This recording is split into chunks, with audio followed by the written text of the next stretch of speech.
Kailan ba yung laban niyan? Ito yung unang laban nilang dalawa.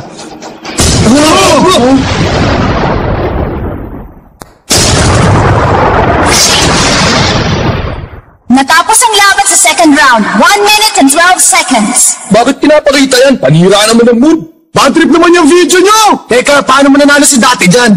Halima pala yun si Martinez. Naman kasi, parang tuloy pinuhusan ng malamig na tubig yung mga tao. Pero kapag ipinalabas yung video ni Mr. Dati, siguradong mabubuhayan sila ng loob. Hinamon ni Ipo Makunot siya nag-si AG dati. Pero ipinakita ni Dati. Wow, ibang klase bumitaw si Dati. Ang si Ang galing talaga ni Dati. Sigurado magandang laban mamaya. Nakita niyo na. Ayun o, buhay na buhay ulit sila. Ikaw parang ang bangkay.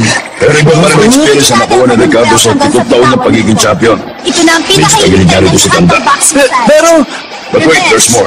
Kahit sabihin niya talo si Tanda, lumaban pa rin siya hanggang sa makabalik sa taas papunta kay Ricardo. Laban ito ng isang taong gusto makakyat at isang ayaw bumaba. Na si Ricardo Martinez. Sino ba mas malakas sa kanila? Malalaman natin ngayon.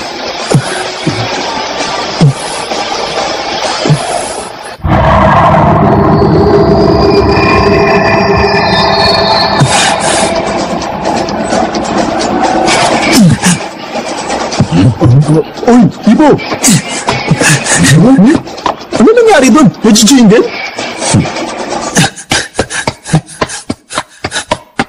Mr. Dati! Huh? Si Makunochi! Ang Japanese champion! Nandito ka ba para kay AG dati? Opo!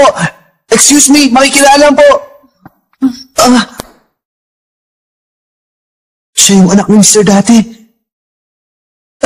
Hello po! Magandang gabi po! Maraming salamat sa panonood mo ng laban. Kuya, mananalo ang papa ko ngayon! Siya na po magiging world champion!